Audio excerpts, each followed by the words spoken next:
Bom, segunda rodada do Carioca, as coisas vão ganhando forma ainda, mas nunca é demais analisar um pouquinho e ver o que a gente pode esperar desse Vasco. Vamos falar um pouquinho aí de Vasco e Bangu, segunda rodada do Carioca, São Januário. Fala galera, beleza? Eu sou o Eduardo, dono da Analisa Vasco, e eu tô aqui para falar um pouco de Vasco e Bangu, confronto que vale pela segunda rodada do Campeonato Carioca e também pela segunda partida do time profissional em 2024. Nada mais do que um teste, mais um experimento para esse elenco que no momento vem sendo comandado pelo Ramon Lima, técnico do nosso Sub-20. Portanto, uma análise que vai muito em cima daquilo que a gente viu no primeiro jogo contra o Nova Iguaçu, que foi aquele empate por 1-1 também em São Januário, mas também, claro, na expectativa e também nas mudanças que a gente viu que podem acontecer no decorrer aí desse jogo. Então, falando primeiramente das informações desse jogo, esse jogo vai ser em São Januário, como eu disse aqui, ele vai ser às 9h30 da noite. Então, para você que tiver interesse em ir nesse jogo, tente comprar o seu ingresso. Os ingressos ainda não esgotaram, então você de repente até consegue pegar um lugar ali confortável para assistir essa partida. E nunca é demais a importância de você estar em São Januário assistindo essa partida, se aproximando um pouco do elenco. Tudo bem que ainda não é o elenco principal, aquele que tem os jogadores mais estrelados, mas é o Vasco, é a camisa do Vasco, então é sempre muito bacana, uma experiência muito legal de se ver. Mas falando sobre aquilo que a gente viu na primeira rodada, o Vasco empatou com o Nova Iguaçu num confronto em que criou muito, em que produziu muito, né? Mas que pouco soube definir. Na verdade, que o Vasco foi dominante na partida, principalmente no momento em que tinha o Serginho em campo. Serginho disparado o melhor do Vasco na partida, acho que não tem nem muito o que debater em cima disso, né? Mas aí o momento em que o Serginho sai, curiosamente, ou não, é o momento em que o Vasco parece que perde um pouco mais a qualidade, né? E aí natural que seja assim, porque o Serginho vinha fazendo uma grande partida, mas, enfim, a gente sabe que também não dá para você desgastar tanto assim o jogador. Ele que vinha de um período um pouco inativo, sem jogar tanto pelo Criciúma, fez essa reapresentação no dia 27 de dezembro e não é passando pano. É óbvio que jogador profissional tem que desempenhar, mas também não tem por que forçar o cara se ele não tá produzindo mais no jogo, e era o caso, mas também é aquilo, a avaliação que fica é de que esse elenco até então mostrou-se muito dependente do Serginho. A gente falou também do GB, no pós-jogo, então vale destacar mais uma vez o GB que fez uma boa partida contra o Nova Iguaçu, conseguiu atuar muito bem, conseguiu criar boas oportunidades para si, porém o que sobrou em criatividade, em força de vontade e tal, faltou em sorte. A verdade é que ele cria os espaços, mas a zaga do Nova Iguaçu parecia estar antecipando tudo que ele fazia, e não por culpa dele, isso aí de fato é um elogio para a zaga do Nova Iguaçu, né? Teve inclusive o Matheus que fez um gol no jogo, então um destaque individual para os atletas da zaga do Nova Iguaçu, mas fato é que o GB não conseguiu fazer aquilo que importa de fato, que é o gol, né? Mas fora isso, fez uma partida muito positiva. A gente fala do Bruno Lopes, que pela escalação provável deve ser o titular mais uma vez, e que infelizmente fez uma partida muito abreviada, muito abaixo daquilo que se espera. O Bruno, que é o grande talento da categoria de base do Vasco atualmente, é o jogador que tem os melhores números, com alguma sobra, números de gol e assistência na temporada do Sub-17, do Sub-20, que você olha e fala, caramba, isso aqui é um fenômeno, e de fato é. E aí no profissional ainda não conseguiu ter aquele jogo para você bater o olho e falar, ok, esse cara é especial. Mas vai acontecer. Ele é muito jovem, ainda tem muito tempo para isso, mas fato é que a cobrança chega. Você está no profissional, você está sujeito a isso. Então a gente espera que contra o Bangu ele consiga ter esse jogo para virar a chave um pouco na avaliação sobre ele.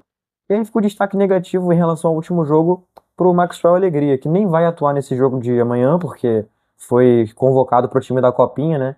E é até positivo para ele, porque eu acho que tá mais ali no nível dele, de fato. Não é nenhuma crítica pessoal a ele, ou desejando mal a ele, mas fato é que mostrou que não tá no nível ainda de estar ali no time profissional, de conseguir entregar algo para o time profissional. E aí, minha visão pessoal, você pode discordar aí nos comentários, fica à vontade, mas eu acho que ainda não conseguiu provar que tá com esse nível. E nada de negativo nisso, é realmente trabalhar mais e na nova oportunidade que ele vier a ter durante o ano, afinal, renovou seu vínculo com o Vasco, né? Ele consiga provar isso melhor. E falar um pouco também sobre o Zé Gabriel e o De Luca, que foram a dupla de volantes da última partida, e segundo a escalação provável, devem ser de novo essa dupla de volantes. Cara, esperar que eles apresentem algo de diferente, né? Porque, enfim, na partida anterior realmente deixaram muito a desejar.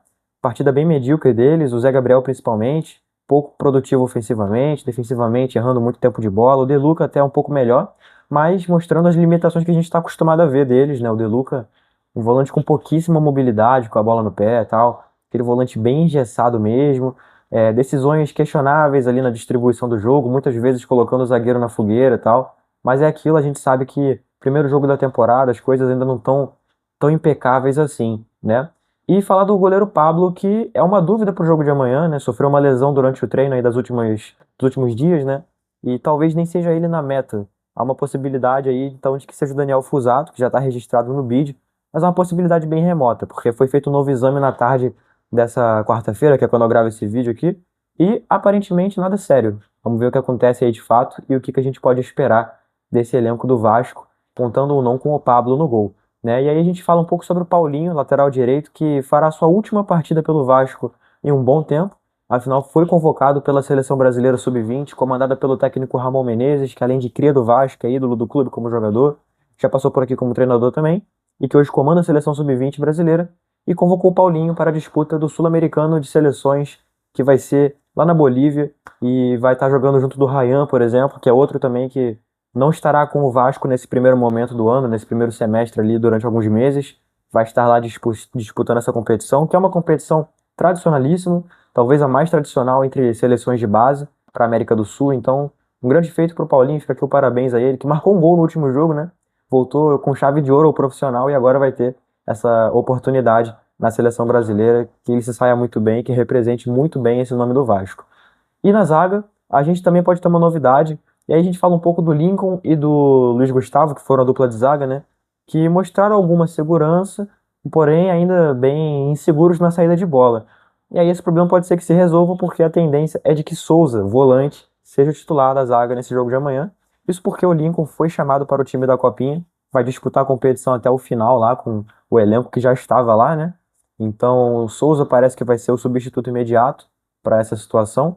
Há também Capasso, que já vem treinando com o grupo principal há algum tempo. Pode ser que também esteja relacionado e pinte durante o jogo. Ficam aí essas possibilidades. Fato é que a tendência é de que o Souza seja esse titular do elenco. E aí a gente fala das novidades, né, para esse time.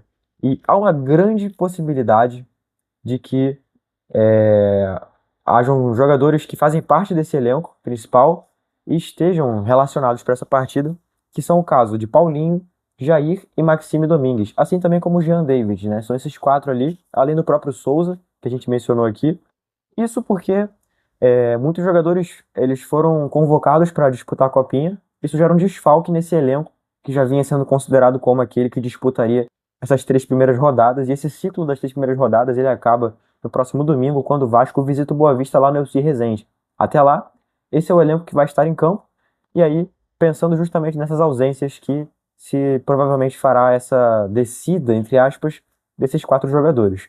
O Jair e o Paulinho devem entrar no segundo tempo, ainda vão fazendo aquela transição física de uma temporada para outra, e como vem de uma temporada inteira lesionados, é um cuidado que vai ser tomado. E o Jean David e o Maxime talvez tenha essa minutagem também no segundo tempo, mas até menos provável, porque, de novo, há uma confiança muito grande nesse elenco ali, que está disputando as primeiras rodadas, para que eles tenham a minutagem necessária, consigam, né, ter amostragem para poder mostrarem-se úteis para a temporada. Caso do Serginho, do De Luca também, que tem a questão de que, pô, precisam estar em campo para poder surgir o interesse de outras equipes, eles que estão fora dos planos do Vasco para a temporada e muito provavelmente não ficam, então tem que ter essa amostragem nesse primeiro momento para que os clubes enxerguem que queiram contratá-los.